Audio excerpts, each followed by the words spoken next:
Classes में तो है आज आपको फिर से पढ़ाने वाला हूँ किचन वोकैबुलरी। और किचन वोकैबुलरी जो बहुत ही जबरदस्त, तो पिछली वाली वीडियो अगर नहीं देखा आपने तो जाके देख लीजिए, ठीक है। तो आज मैं फिर से आपकी वोकैबुलरी के साथ साथ आपको सेंटेंस बनाना भी सिखाऊंगा। तो चलिए वीडियो स्टार्ट करते हैं। तो देखिए लिखा हुआ है कुछ सेंटेंसेस यहाँ पर, कह रहे कि वह क्या कर रही है, तो वह आज धीमी कर रही है। गैस रोटी पकाते वक्त आज धीमा करना पड़ता है, कभी तेज करना पड़ता है ना। जब रोटी पकाते वक्त आज कभी धीमी करनी पड़ती है, कभी तेज। तो रोटी तो वो तेज और धीमी की अंग्रेजी यहाँ पर क्या होगी, स्पेलिंग्स क्या होगी, तो turn down and turn heat, turn down turn up, turn down turn heat. अगर आज धीमी कर रही है टर्न डाउन द हीट, अगर आज तेज कर रही है टर्न अप द हीट, ठीक है। तो ये आपको वोकैबुलरी आपको नोट करके रखनी है, कॉपी पेन निकाल के बैठिए, जिसे नोट करते रहिए, ठीक है। आज धीमे करने, क्योंकि रोटी पकाया जाता है या चावल पकाया जाता है, सब्जी बनाई जाती है, तो आपको हमेशा डेली डेली सुबह शाम करनी पड़ती है। आज को तेज करो, आज को धीमी करो, आज को तेज करो, आज को धीमी करो। तो यहाँ पर turn down turn up, turn down turn up, turn down turn up, turn down turn up, ठीक है। याद कर लीजिएगा, एक ही बार मैं बोलता हूँ समझ में आ जाएगा। खैर मैंने बोल दिया ताकि आपको समझ में आए, ठीक है। अगर कढ़ाई आज से उतारी, अब आज से उतारने को क्या करेंगे, आज पर कढ़ाई रख दी जाती है तो देखते हैं आप जब सब्जी जलने रहते कहते कढ़ाई को क्या करो आप उतार दो।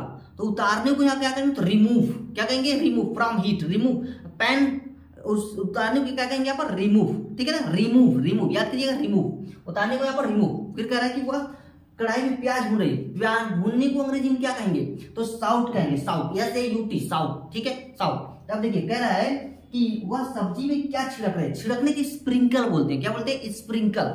यहाँ छिड़कने को क्या बोलते हैं, स्प्रिंकल। कैसे सेंटेंसेस में बनाएंगे, अभी देखिए वो कह रहा है कि मसाले छिड़क रही है, खाने में नमक तेज है। अब सुबह शाम हम खाना खाते हैं ना, तो बोलते हैं ना, अरे नमक तेज हो गया, आज स्पाइसी हो गया, कुछ ज्यादा ही हो गया स्पाइसी, मतलब अगर मिर्च तेज हो जाए तो कहते हैं स्पाइसी, है ना।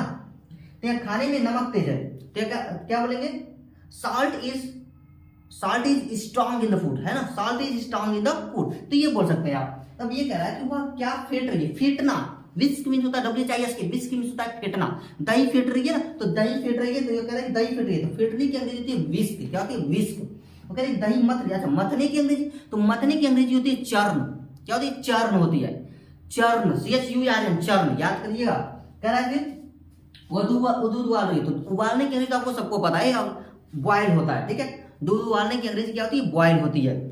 और कह रहा है कि क्योंकि वह दही जमाने जाए, अच्छा दही जमाने को कहते हैं तो सेट द कर्ड, क्या कहते हैं, सेट द कर्ड, ठीक है। तो ये सारी वोकैबुलरी आप नोट कर लीजिए। और फिर ये सेंटेंसेस को हम बनाते हैं, कैसे बनाएंगे, तो देखिए जरा ध्यान से देखिएगा। कह रहे हैं वो क्या कर रही है, तो ये तो आपको सबको पता है कि वो क्या कर रही है, पिछली वाली वीडियो में भी हमने कहा था, तो आप इजिली इसको कर सकते हैं, ठीक है। लेकिन यहाँ पर आपको सारे यहाँ पर बनाएंगे तो कैसे, देखिए। तो ये कौन सा सेंटेंस में फिर से लिखे हैं, ये पूरे के पूरे मैंने फिर से प्रेजेंट कंटीन्यूअस में लिखे हैं। और प्रेजेंट कंटीन्यूअस में जो फार्मूले होते हैं वो क्या होते हैं, मैं आपको बता दूं। तो प्रेजेंट कंटीन्यूअस के जो फार्मूले होते हैं वो होते हैं subject plus is and are plus verb की first form plus ING plus object होती है प्लस फुल स्टॉप होती है, ठीक है। ये अफर्मेटिव सेंटेंसेस के फार्मूले हैं। और उसके बाद निगेटिव का अगर लिखेंगे तो subject plus is am are plus not plus verb की first form plus ING plus subject होती है, ठीक है। अगर इसका इंट्रोगेटिव का अगर फार्मूला बनाते हैं आप, इंट्रोगेटिव का, तो उसका कैसे बनाएंगे, तो वो होगा इज एम आर को बाहर कर देंगे, इज एम आर को बाहर कर देंगे plus is am are plus subject plus verb की first form plus object plus question mark. अगर इंट्रोगेटिव सेकंड टाइप बनाते हैं तो यहाँ पर बस कुछ नहीं कीजिए, यहाँ पर बस QW जोड़ दीजिए, बाकी आपका ये इंट्रोगेटिव सेंटेंसेस बन गया। तो इन्हीं फार्मूलोज का यूज करते हुए हमको इसे बनाना है, ठीक है। क्योंकि प्रेजेंट कंटीन्यूअस का रहा है, रही है, रहे हैं इत्यादि शब्द आता है, ये सारी चीजें आती है, ठीक है। तो चलिए वीडियो को स्टार्ट करते हैं और बनाते हैं सेंटेंसेस को। कैसे बनाएंगे, तो देखिए।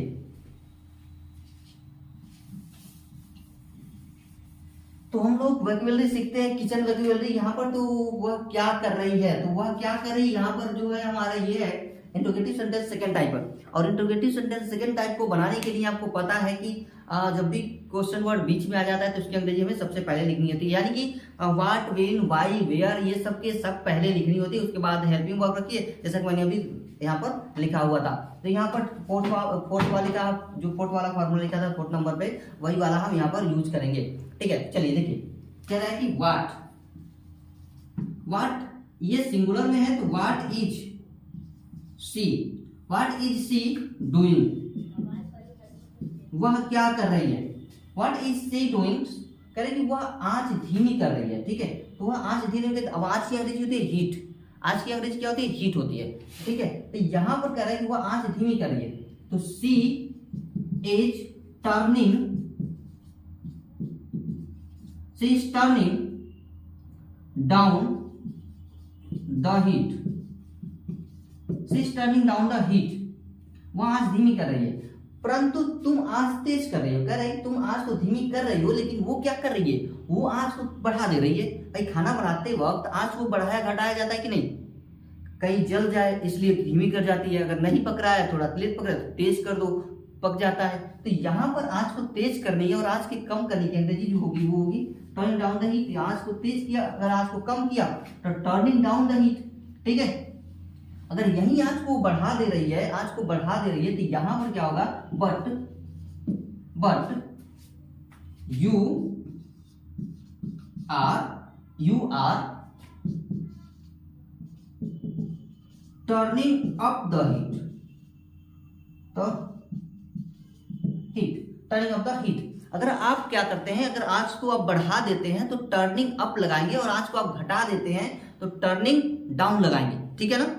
देखिए तो ये आपको समझ में आया होगा कि आप ये डेली करते हैं, सुबह शाम हर घर में होता है। और आप अगर क्योंकि सोचते हैं कि इसकी अंग्रेजी क्या होगी, मुंह में रहती है लेकिन बोल नहीं पाते हैं, तो आप आज से बोलना शुरू कर दीजिए, ये सारी चीजें होंगी। क्योंकि मैं यहाँ पर आपको वो सारी जरूरत वाली आपको वोकैबुलरी के साथ साथ सेंटेंसेस के साथ साथ मैं आपको वो आपकी जितनी जरूरत होगी मैं उतनी प्रोवाइड कराऊंगा, ठीक है। तो बस आज से आप बोलने की प्रैक्टिस शुरू कर दीजिए। आप बोलना एक बार स्टार्ट तो कीजिए, मुंह से निकालिए तो सही, तब तो आएगा, ठीक है। तो आप आज को बढ़ाते वक्त आप बोलिए वहां पर कि हाँ आई एम, अगर यहाँ पर आप हैं तो यहाँ पर आई लगाएंगे और यहाँ पर एम लगाएंगे। I am turning down the heat, मैं आज को क्या कर रहा हूँ, घटा रहा हूँ। जब भी आप आज को घटाइए तो बोलिए I am turning down the heat. अगर आप उसको बढ़ाइए तो बोल दीजिए I am turning up the heat, ठीक है। तो ये अगर जैसी प्रैक्टिस करेंगे आपके बोलचाल की भाषा में जैसे आएगी, आपका ये फ्लुएंटली बन जाएगी, ठीक है। तो आगे कह रहा है कि वो क्या, वह कढ़ाई आंच से उतार रही है। अब सब्जी पक गई है, सब्जी पक गई है तो कढ़ाई क्या कर रही है, आंच से उतारनी है, पूरी छन गई है तो क्या करनी है हमको, कढ़ाई को आंच से उतार देनी है। तो जब कढ़ाई को आंच से उतारेंगे आप, तो ऐसे ही उतार के रखेंगे ना, तो उसको बोलते हैं रिमूव, बोलते हैं क्या बोलते हैं, रिमूव बोलते हैं। तो जब कढ़ाई को आंच से उतारेंगे तो रिमूव बोलते हैं। तो इसको क्या बोलेंगे, क्या वह कढ़ाई आंच से उतारेंगे, तो यहां पर हो जाएगा is she removing, is she removing the pan from heat,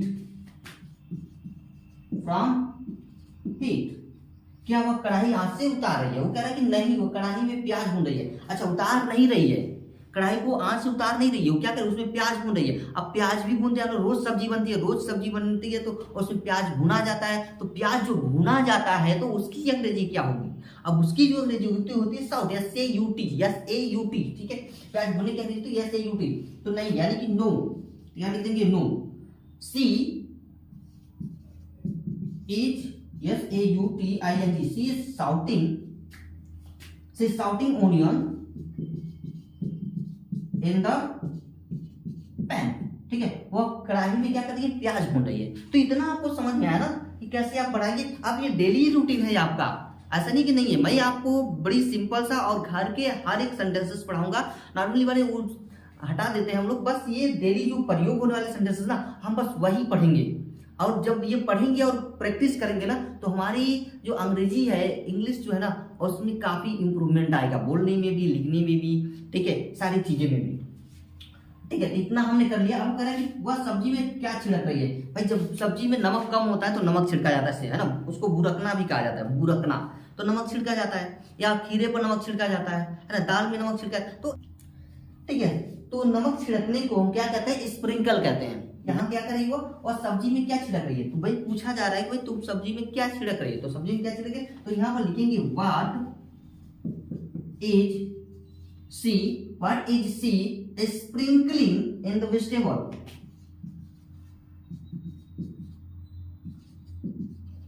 sprinkling in the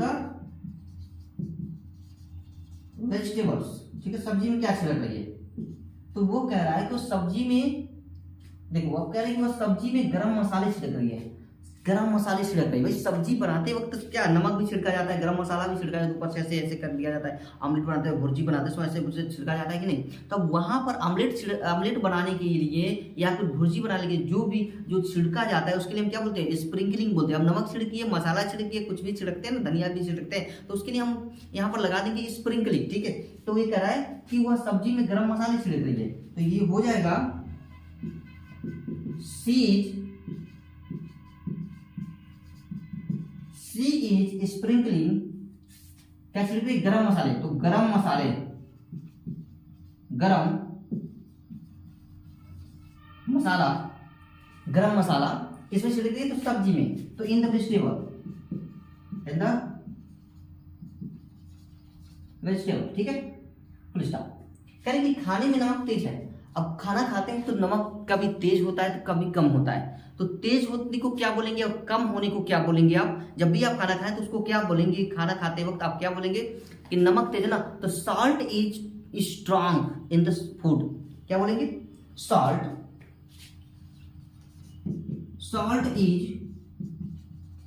is strong in the food. खाने में नमक तेज है, अगर वही खाने में नमक अगर कम होगा तो salt is less in the food बोल देंगे, salt is less in the food बोल देंगे, ठीक है, क्लियर। ये आपको समझ आएगा। वह क्या फेंट रही है, अच्छा फेंट रही है, तो फेंटने को हम अंग्रेजी में विस्क बोलते हैं, ठीक है, WHIS के विस्क बोलते हैं। अब क्या फेंट रही है तो पता नहीं अभी क्या फेंट रही है, आगे मिलेगा हम क्या फेंट रही है। तो देखिए क्या रहा है, वह क्या फेंट रही है, अच्छा दही को फेंटा जाता है, देखते हैं ना, ऐसे ऐसे ऐसे ऐसे करके दही को क्या किया जाता है, फेंटा जाता है। तो जब दही ऐसे ऐसे फेंटा जाता है तो उसको क्या बोलेंगे, हम मथनी से ऐसे मोहा जाता है ना, तो आगे मथना भी लिखा है, मथनी से ऐसे ऐसे महा भी जाता है, तो उसको क्या बोलते हैं आप, फेंटने को क्या बोलते हैं आप, ठीक है। तो यहाँ फेंटने और मथने, तो ये देखिए क्या बोलते हैं और कैसे बनाते हैं इसको। तो क्या कहेंगे, अगर किसी को देख करके कह रहे हैं, अगर वो मथ रही है कहेंगे वो दही मथ रही है, ठीक है। अगर वो दही फेंट रही होगी ऐसे ऐसे तो कहेंगे वो दही फेंट रही है। तो उसको कैसे बनाएंगे, क्या इंग्लिश में उसको कैसे बोलेंगे, तो कैसे बोलेंगे देखिए, तो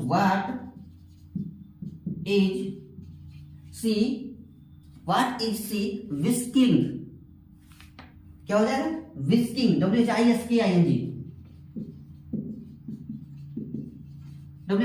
व्हाट इज सी विस्किंग, वह क्या फेंट रही है। यहां पर क्वेश्चन मार्क कह रहा है कि क्या फेंट, तो वह दही फेंट रही है, तो वह दही फेंट रही है, तो क्या हो जाएगा, she is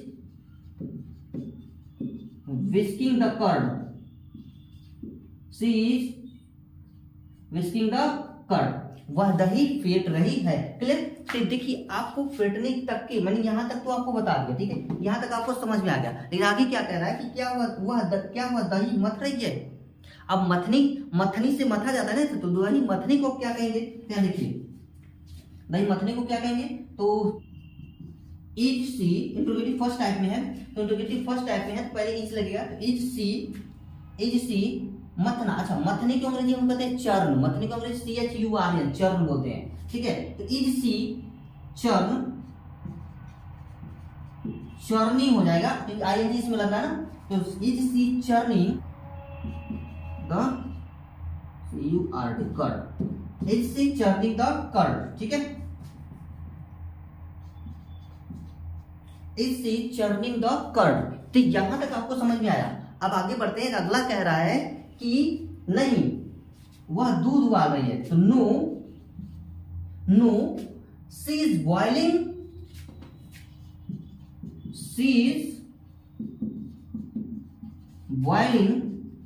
the milk, she is boiling the milk, वह दूध उबाल रही है। अरे तो दूध क्यों उबाल रही है, अच्छा उबालने का तो आपको सबको पता होगा, बॉयल ही होता है, ठीक है। अब यह कह रहा है कि वह दूध क्यों उबाल रही है, तो यह लिखेंगे why is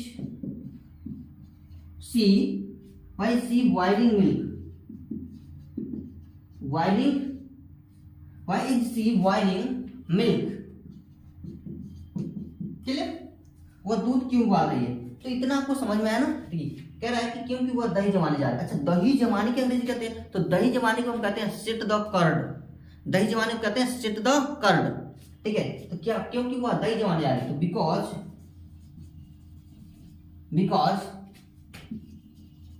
she is going to set the curve, ठीक है, क्लियर।